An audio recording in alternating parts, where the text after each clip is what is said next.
Faslun fi adabit tayammum. Bismillahirrahmanirrahim. Faslun fi adabit tayammum. Ini satu fasal pada menyatakan adab tayammum.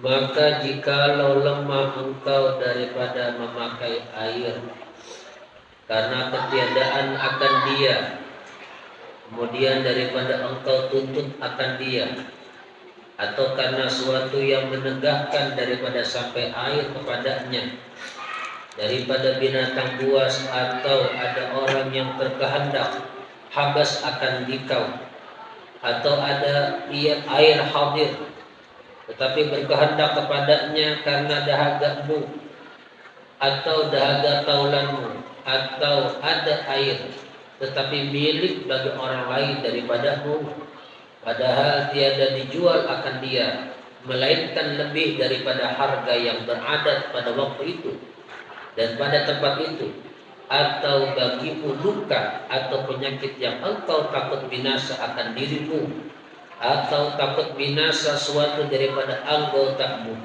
maka hendaklah ketika itu bahwa engkau niatkan hingga masuk waktu sembahyang fardu, kemudian maka engkau sengaja debu yang suci lagi tiada bercampur dengan sesuatu, dan engkau tepuk atasnya dua tapak tanganmu, maka engkau sapukan debu itu kepada segala mukamu sekali, dan niatkan olehmu ketika itu mengharuskan sembahyang, seperti engkau berkata nawaitu tayammuma listibahatis salatil fardhi, artinya saja ku tayamum karena mengharuskan sembahyang fardu. Wallahu a'lam bishawab. Wa ilmu man atammu ahkam wa la ilma lana illa ma'allam. Bab yang akan kita bahas, di mana pengarang ini kitab Syekh Abdul Samad bin Abdurrahman Al-Palembani ingin memberitahukan kepada kita beradab atau bertata krama dengan menggunakan debu sebagai pengganti dari air. Allah Subhanahu wa taala berfirman dalam Al-Qur'an, fa illam tajidu ma'an fatayammamu sa'idan thayyiban, sadaqal 'azim, wallahu a'lam bi muradih. Fa illam tajidu ma'an, seandai kata kalian tidak memiliki air, fatayammamu, maka hendaklah kalian bertayamum sa'idan thayyiban, menggunakan debu tanah yang suci yang tidak ada najisnya dan tidak bercampur dengan benda apapun. Fatayammamu sa'idan thayyiban, maka gunakanlah oleh engkau dengan debu tanah yang suci yang tidak bercampur dengan apapun. Ini perintah dari Allah Ta'ala dalam Quran. Seandai kata kita tidak memiliki air yang digunakan berwudu atau buat mandi hadas besar atau untuk istinja. Ulama menyebutkan bahwa air itu adalah alatun muzilah, alat yang menghilangkan daripada kotoran. Adapun tayamum adalah alatun darurah, alat bersuci karena darurat. Kenapa darurat? Nanti disebut oleh pengarang kita. Di mana letak daruratnya sehingga diperbolehkan kita menggunakan debu tanah. Beliau menyatakan, jika lemah engkau daripada memakai air karena ketiadaan akan dia daripada engkau. Ini yang pertama, dibolehkan kita bertayamum karena ketiadaan air. Air kering, sumur kering, keran tidak keluar, yang pakai jet apa namanya, jet pump nggak keluar, terus yang pakai pump nggak keluar juga, cari ke kanan kiri, tetangga kanan kiri nggak ada juga, maka ketika itu kita dibolehkan beralih kepada tayamum. Tidak harus kita mencari tempat yang jauh, Sunyari, Pulau Gadung, ke Klender, kejauhan. cukup beberapa daerah wilayah terdekat kita memang kesulitan kita mencari air dan tidak mendapatkan air di sekitar itu, maka beralih kita kepada tayamum sebagai rukhsah, keringanan dari Allah, ya, sebagai pengganti wudu. Begitu juga tatkala mandi hadas besar. Ada orang misalkan junub, dia mau sholat, dia wajib mandi hadas besar sebelum sholatnya, tapi ternyata air tidak ada, maka boleh beralih kepada tayamum. Niat mandinya tadi sebagai pengganti daripada niat tayamum sebagai pengganti dari mandi hadas besar, boleh. Bagaimana? Kalau ada air mandi. Iya, setelah tayamum ternyata ada air, batal tayamum tadi tidak berlaku, pakai air langsung. Iya, langsung wudu. Atau kita sudah tayamum, ternyata hujan turun, batal wudu kita tayamumnya dah, langsung beralih ke wudu. Nah, itu. Jelas ya? Satu sholat doang. Jadi sekali tayamum untuk sekali sholat fardu. Tapi kalau sholat sunat boleh berkali-kali.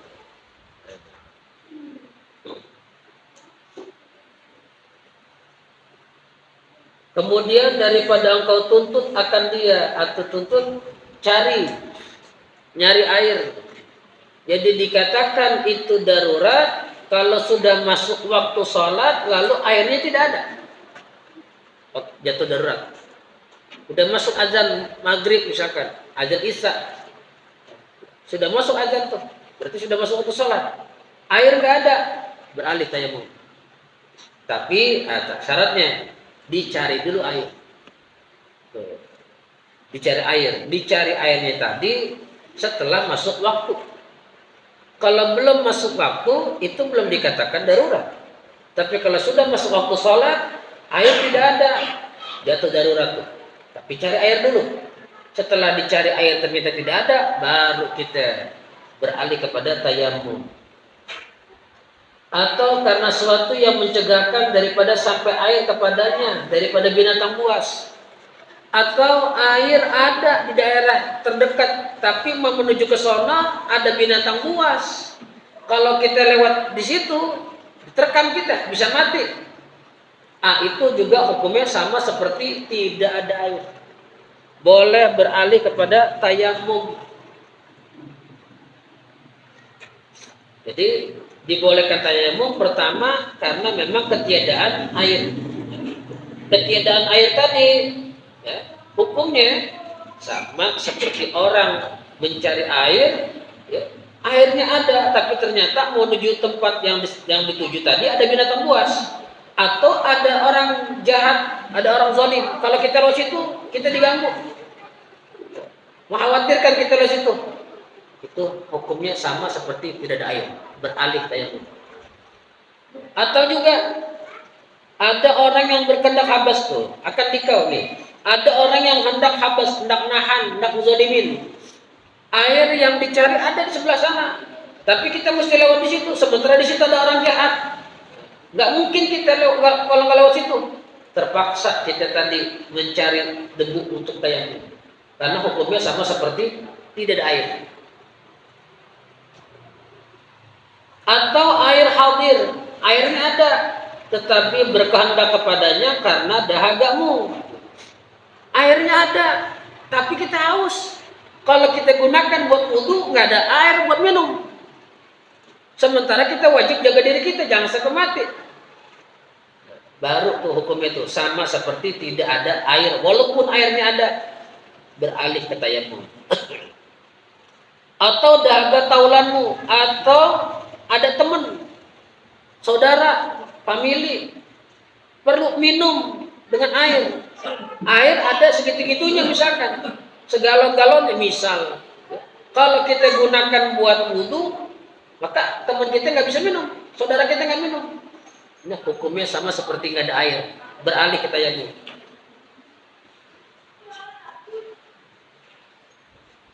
Atau ada air tetapi milik bagi orang lain daripadamu, tapi air ada, cuma punya orang bukan punya kita. Nggak boleh kita ngerampas air milik orang. walaupun sah wudunya, tapi haram karena gosok, merampas hak orang. Dalam bahasa Arab ada istilah gosok, ada sariqah. Kalau gosok mengambil hak orang tapi mengembalikan lagi. Maka sendal di masjid, sendal siapa kek? Nggak tahu siapa pemilik, main pakai aja kita. Tapi nanti dibalikin lagi, gosok tuh namanya. Tapi kalau sariqah, ngambil milik orang nggak bakal dibalikin. Jelas ya? Lihat duit di jalan, 40.000, lumayan. Lihat kanan kiri nggak ada orang, tilep ah. Apa tilepnya? Ambil deh. Lihat nggak ada orang. Itu sariqah juga namanya. Ngambil milik orang. Atau yang gampang nih, lihat burung bandangan. Burung bandangan hinggap di rumah kita. Kita akalin, dia lemparin kacang dah. Kan begitu Ki? Ki sehat. Alhamdulillah sehat udah ya. Anda dengar kurang sehat habisnya. Dan panjang umur Ki ya. Sehat terus insyaallah. Lemparin tuh kacang tuh. Datang tuh burung. Kita selamatin tuh burung, ambil, masukin ke sangkar. Sariqah tuh namanya. Nggak ada lihat, pengen ngebalikin kepada pemiliknya. Ya. Iya. Ah, itu bukan sariqah. Itu malah bagus, menyelamatkan harta orang. Jadi kita niatin pahalanya buat pemilik ini uang. Bagus malah gitu. Jadi jangan jadi milik. Kebetulan di luar nggak ada orangnya, selamatin lah. Kalau sebutannya lagi dalam bahasa fikih itu namanya luqotoh, barang temuan. Barang temuan. Barang temuan itu boleh jadi milik kita kalau diumumkan setahun tidak ada yang mengaku sebagai pemiliknya. Itu barang luqotoh. Tapi jangan disebutkan secara perinci. Kalau sebutkan perinci, entar masing-masing ngakuin. Siapa yang merasa kehilangan dompet mereknya Marior, warnanya hitam, isinya ada duit 500.000. Lah semua ngakuin nanti. Jangan vulgar banget ngasih pengumumannya. Ya, kalau mau kasih pengumuman nih, saya ketemu dompet warnanya hitam misalkan, udah cukup deh. Kalau yang merasa kehilangan pasti tahu milik dia. Isinya dompet apa aja tahu. Saya kehilangan Pak, warnanya hitam dompet saya. Isinya apa aja? Isinya ada KTP, ATM, duit 500.000. Ada lagi gak? Ada apa tuh? SIM. SIM apa? SIM A, PC, SIM A. Tidak benar. Nama bapak siapa? Nama UU misalkan gitu.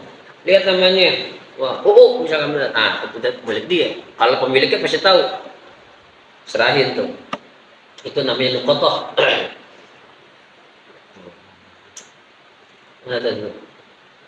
Tetapi milik bagi orang lain. Airnya ada, tapi milik orang. Nggak boleh kita ngambil, mesti izin dulu. Padahal tiada dijual akan dia, airnya nggak dijual. Ada milik orang air, bisa dipakai buat wudu, cuman harus izin dulu. Nah, sementara orangnya kagak ngizinin, atau airnya nggak dijual, beralih kita kepada tayamum. Melainkan lebih daripada harga yang beradat pada waktu itu dan pada tempat itu, atau airnya ada dijual, tapi harganya mahal. Satu dirigen misalkan harusnya 10.000, dijual 50.000. Nggak mungkin orang beli sedirigen tiap hari 50.000. Itu sama aja hukumnya nggak ada air, beralih ke tayamum. Atau bagimu luka atau penyakit yang engkau takuti binasa akan dirimu, atau takut binasa suatu daripada anggotamu. Atau kalau kita menggunakan air, takut kena anggota yang sakit, yang kalau kena air sakitnya bertambah. Atau andai kata anggota yang kena air itu bisa membawa kepada kematian, beralih kita kepada tayamum. Jadi sebab pertama dibolehkan tayamum karena ketiadaan air. Satu. Kedua, ada air tapi tidak memungkinkan menggunakan air. Mana yang tadi udah diperinci oleh pengarang di kitab. Airnya ada, tapi menuju air tadi ada binatang buas. Kalau kita ke sana kita diterkam, terancam jiwa kita, bisa mati. Ya. Dengan binatang tadi, beralih ke tayamum. Atau airnya ada, tapi air tadi dibutuhkan hanya buat minum. Kalau buat tayamum, buat wudhu nggak bisa. Nanti pada kehausan mereka. Nah, terpaksa dia kembali kepada tayamum. Atau airnya ada, tapi milik orang lain. Ya, harus izin kita. Sementara pemiliknya nggak ada, beralih kepada tayamum. Atau airnya ada, harganya mahal, dijual juga tuh air, harganya mahal, melampaui batas, nggak mampu orang membelinya, beralih kepada tayamum. Atau itu air digunakan hanya buat minum, kalau digunakan buat wudhu, maka saudara kita nggak dapat minuman, bisa mati jiwanya, beralih kepada tayamum. Atau punya luka di anggota tayamum, di tangan, di muka misalkan, kalau kena air maka bertambah sakitnya, beralih kepada tayamum. Ini rukhsah dari Al-Quran, keringanan dari Allah Ta'ala lewat Al-Quran, supaya kita bisa menggunakan debu tanah. Fa illam tajidu ma'an fatayammamu sa'idan thayyiban. Ayatnya sedikit, tapi penjelasan dari ulama begitu lebar. Ini secara ringkas, belum di kitab lain yang panjang sekali keterangannya. Ya. Jadi kalau tidak ketemu air, hendaklah menggunakan debu tanah. Sekali lagi, debu tanah, bukan debu yang ada di jok pesawat, bukan debu yang ada di jendela pesawat, karena jok pesawat tidak debunya dan juga jendelanya tidak ada debunya. Bagaimana orang haji umroh disuruh tayamum dengan debu yang ada di jok pesawat, yang di jendela pesawat, sementara pesawat itu setiap dia landing langsung ada servisnya, dibersihin habis, nggak ada kotorannya lagi. Bagaimana mau tayamum? Ini pemahaman yang harus diluruskan buat travel perjalanan biro perjalanan haji dan umroh. Itu bisa dilihat di dalam kitab Al-Mizan Al-Kubra karya Syekh Abdul Wahab Asy-Sya'rani rahimahullah pada juz pertama yang membicarakan tentang tayamum. Di situ jelaskan panjang lebar oleh Syekh Abdul Asy-Sya'rani rahimahullah taala terkait masalah menggunakan debu tanah untuk tayamum. Tidak ada keterangan satu mazhab pun dari ulama 4 mazhab yang menyatakan boleh tayamum menggunakan jendela pesawat atau dengan jok pesawat. Tidak ada. Ini mesti diluruskan tata cara tayamum. Iya. Tetap sholat. Iya. Orang yang sakit, dia nggak mampu buat wudhu karena lemah kondisinya. Mau pakai tayamum juga misalkan debu tanahnya tidak ada. Maka orang tadi kata ulama, orang yang tidak memiliki 2 alat kesucian. 1, dia tidak bisa menggunakan air. 2, dia tidak bisa menggunakan debu tanah. Bagaimana sikapnya dia? Tetap wajib melaksanakan sholat di waktu, namun niatnya menghormati waktu. Jelas ya? Menghormati waktu. Supaya apa? Supaya dia tidak masuk dalam kategori tarikus sholah. Alhamdulillah. Orang yang meninggalkan sholat. Karena orang yang meninggalkan sholat dengan berbagai macam alasan, nanti di hari kiamat akan dihujah oleh Allah Subhanahu Wa Taala. Allah akan bertanya, kenapa kamu tidak sholat? Orang tadi menjawab, ya Allah, saya dulu lagi di dunia miskin, jadi saya cari usaha supaya dapat penghidupan buat anak istri saya, sampai saya melalaikan sholat. Ya Allah, apa kata Allah Ta'ala? Aku punya nabi, punya rasul, Nabi Isa alaihissalatu wassalam, nabi yang paling miskin, tidak punya rumah, tidak punya anak, tidak punya istri, tapi tetap sholat. Baru pilek dikit perek sholat,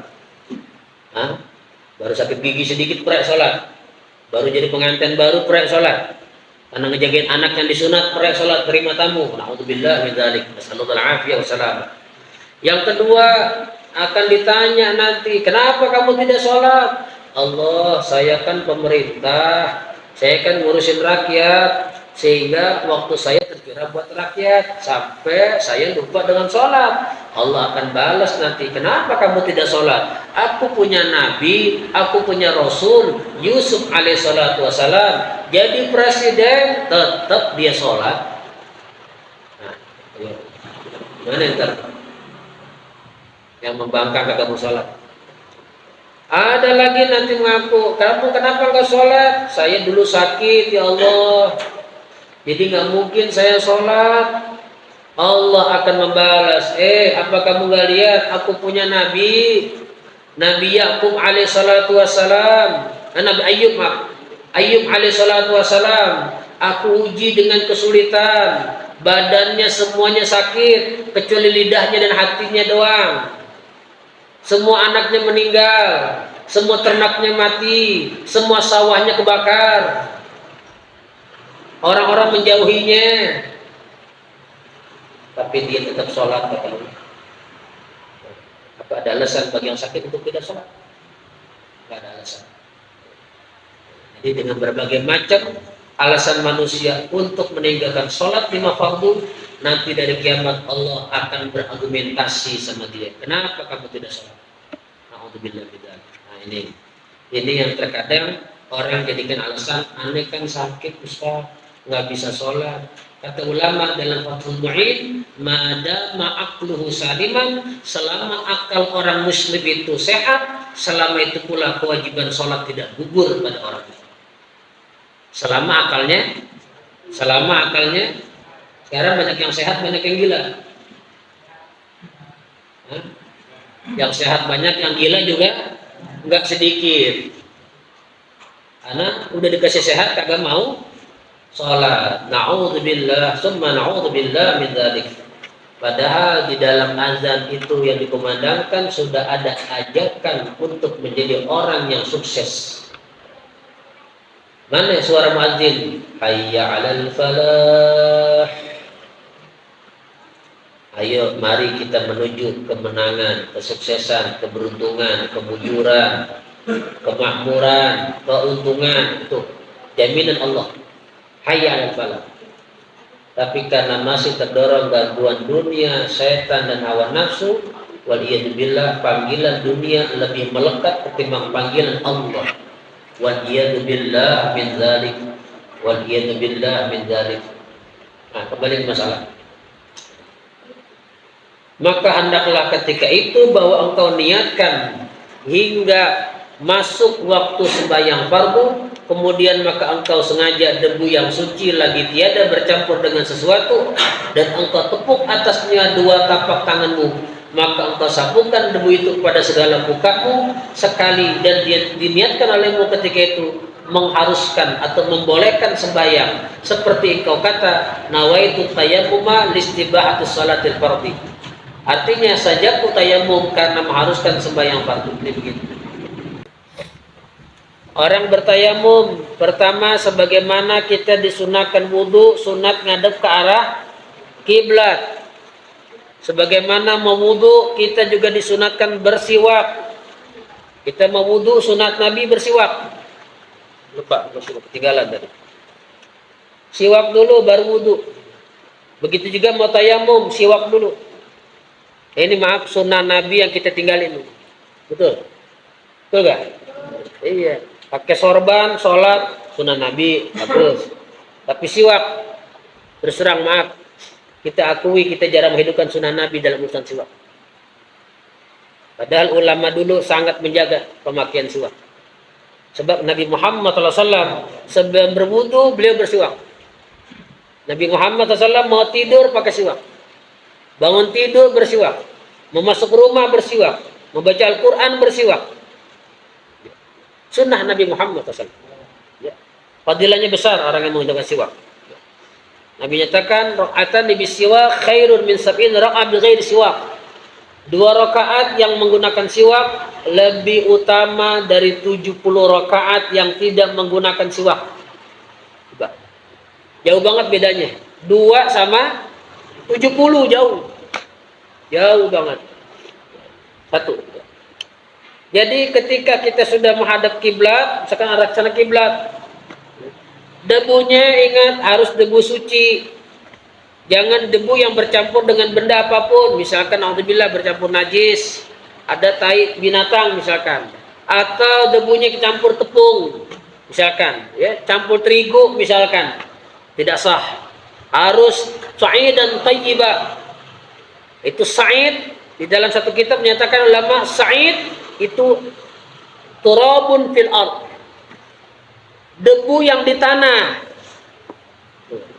Itu maka dikatakan sa'idun tayyiba, ya, debu yang di tanah, bukan debu yang di jok. Paham ya? Tayyiba, suci, nggak ada najisnya, nggak bercampur dengan benda apapun. Sudah ketahuan ada debunya, kita ngadep kiblat, menggunakan siwak dulu, pasang lafaz niat yang tadi kita baca. Nawaitu tayammum listibahati fardhi shalah lillahi ta'ala. Aku niat bertayamum karena membolehkan salat dengan tayamum. Dengan tayamum. Maka niatnya, lafaz niatnya bukan raf'ul hadas seperti wudu. Kalau wudu raf'ul hadas, nawaitul wudu'a li raf'il hadasil asghar. Kenapa pakai raf'ul hadasil asghar? Karena air. Air itu alatun muzilah, alat yang menghilangkan kotoran, itu air. Makanya raf'ul hadas. Tapi kalau tayamum bukan raf'ul hadas. Tidak sah tayamum kita melafazkan raf'ul hadas. Nawaitu tayammum li raf'il hadasil asghar, tidak sah. Harus kalimatnya listibahati fardhi shalah. Aku niat tayamum karena membolehkan salat dengan menggunakan tayamum ini, menggunakan debu ini. Nah itu.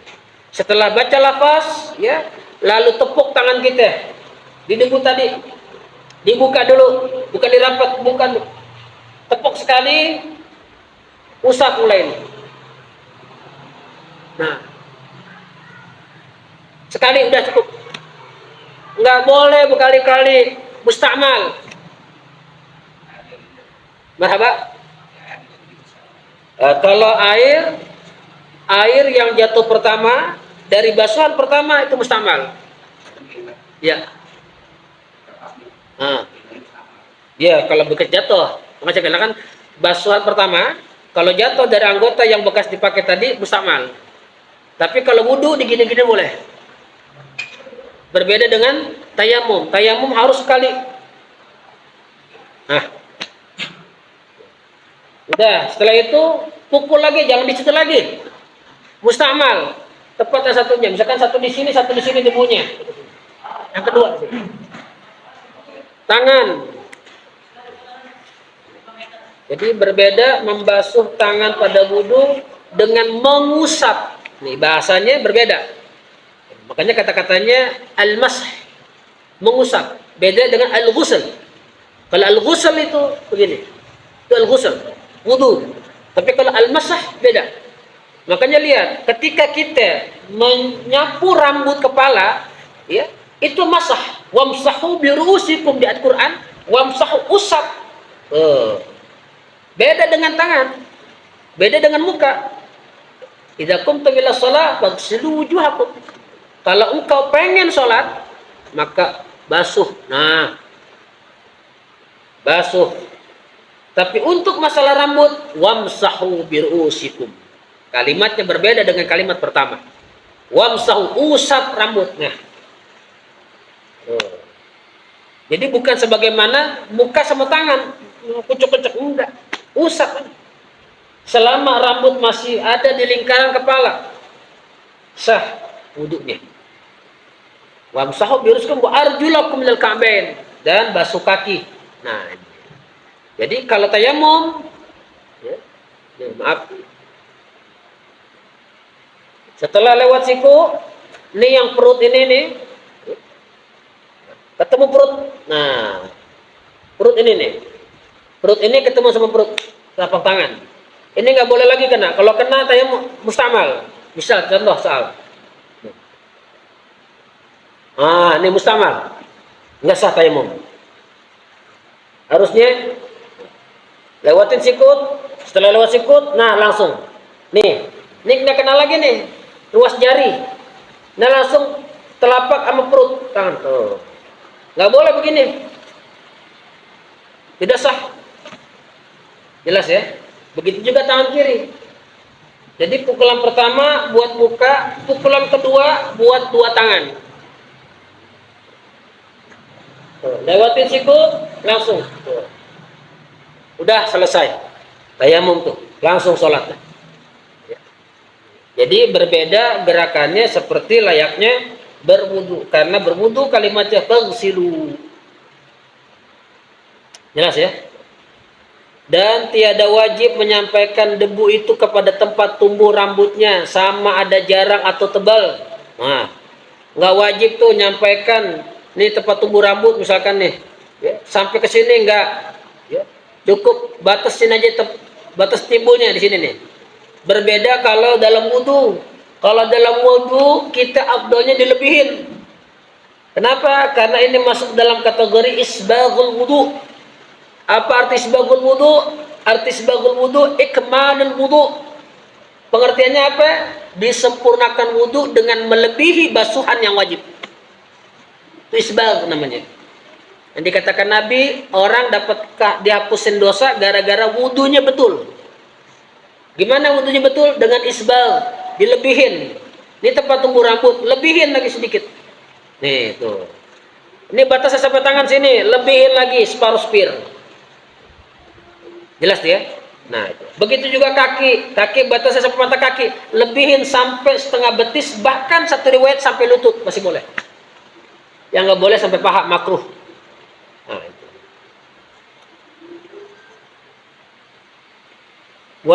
Mana tadi? Dan tiada wajib menyampaikan menyampaikan debu kepada tempat tumbuh rambut, sama ada jarang itu rambut atau tebal. Kemudian maka tanggalkan cincinmu. Jikalau pada tangan cincinmu, maka tepuk olehmu akan tepuk tangan yang kedua atas debu, serta engkau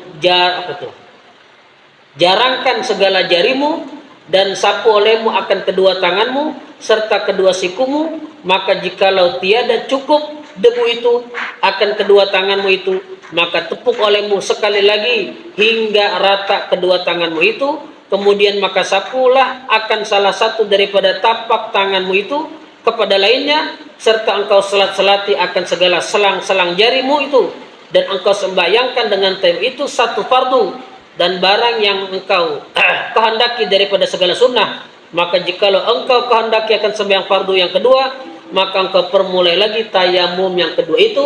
Bermula tayamum daripada hadas kecil dan daripada hadas besar itu kaifiatnya satu juga. Ya gini.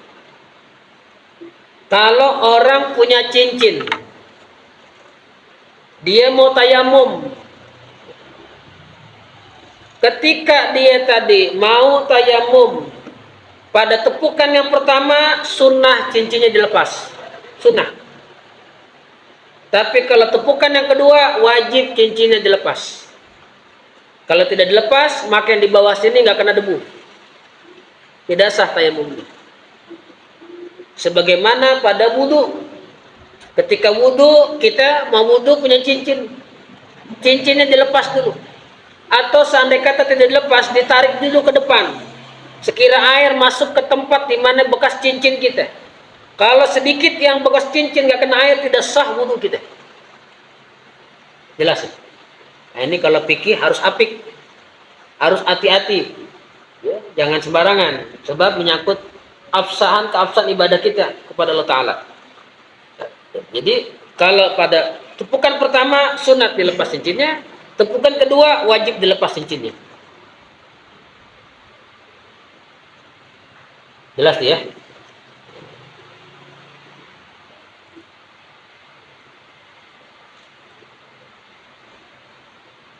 Untuk sekali tayamum hanya boleh dikerjakan satu sholat fardu. Jadi nanti mau sholat fardu yang berikutnya tayamum lagi. Tapi tetap dituntut dulu cari air. Kalau syaratnya, kalau memang tidak ada air.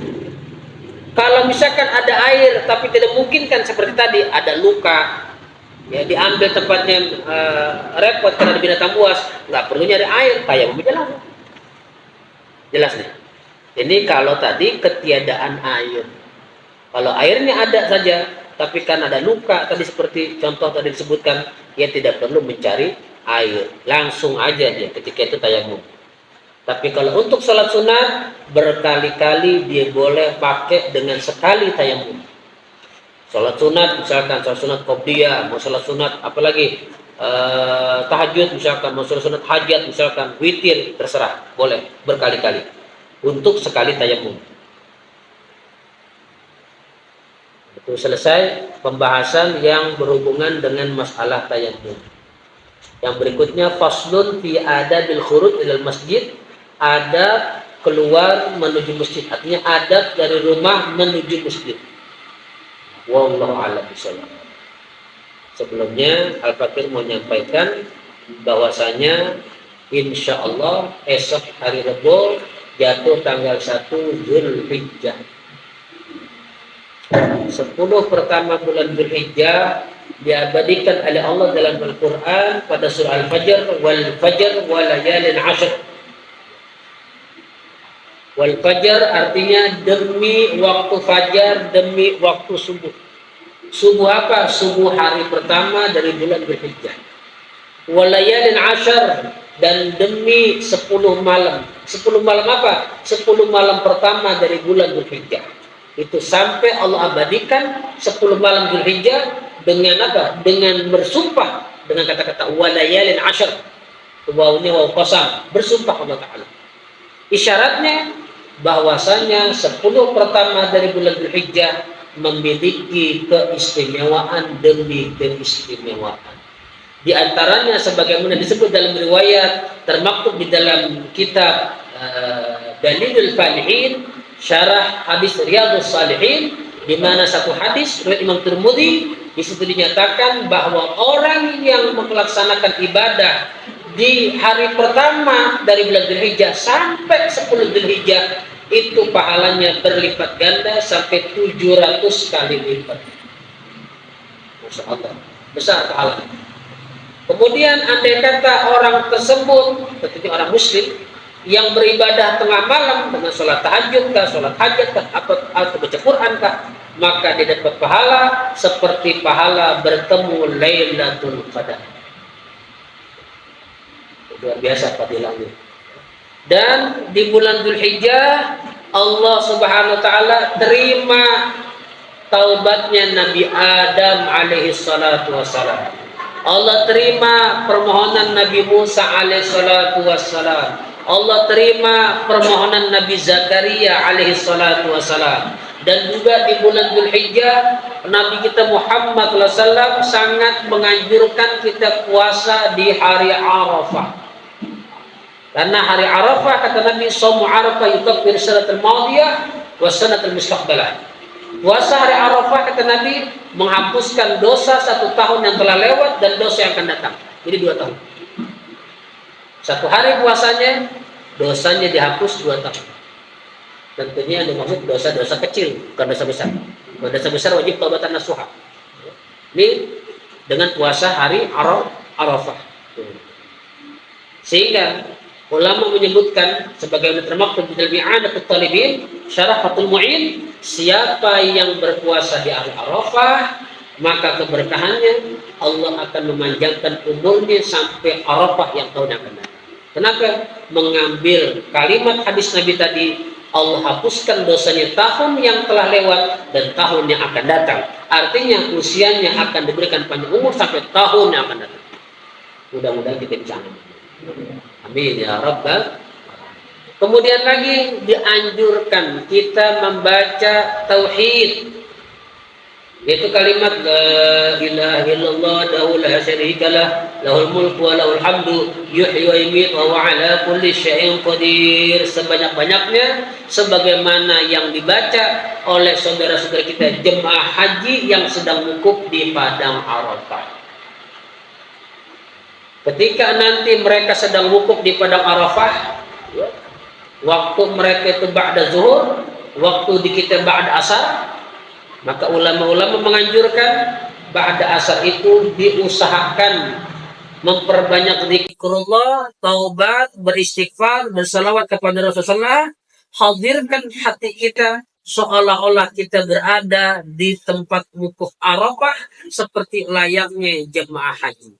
Maka tatkala jemaah haji dapat ampunan Allah di waktu tersebut, kita berharap kita pun dapat ampunan Allah Subhanahu wa taala. Jadi itu tanggal berapa? 9 Zulhijjah.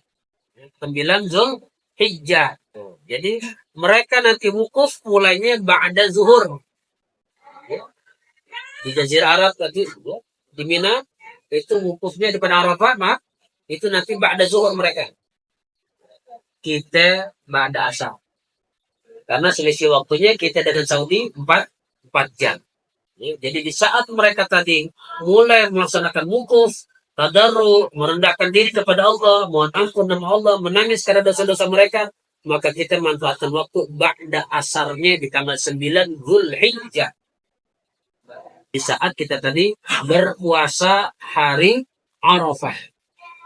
Insya Allah. Malam lebarannya malam Idul Adha, yaitu tanggal 5 Juni kalau di sini, itu nanti dianjurkan kita bertakbiran sampai hari tasyrik. Namanya takbir apa? Takbir muqayyad. Memang takbir mursal, maaf. Takbir mursal. Kalau Idul Fitri namanya takbir muqayyad. Takbir muqayyad Idul Fitri, habis takbirnya setelah imam naik mimbar untuk khutbah Idul Fitri, selesai. Nggak disunahkan takbiran, makruh. Tapi kalau pada bulan haji Idul Adha, kita dianjurkan sampai tanggal 13 Zulhijjah.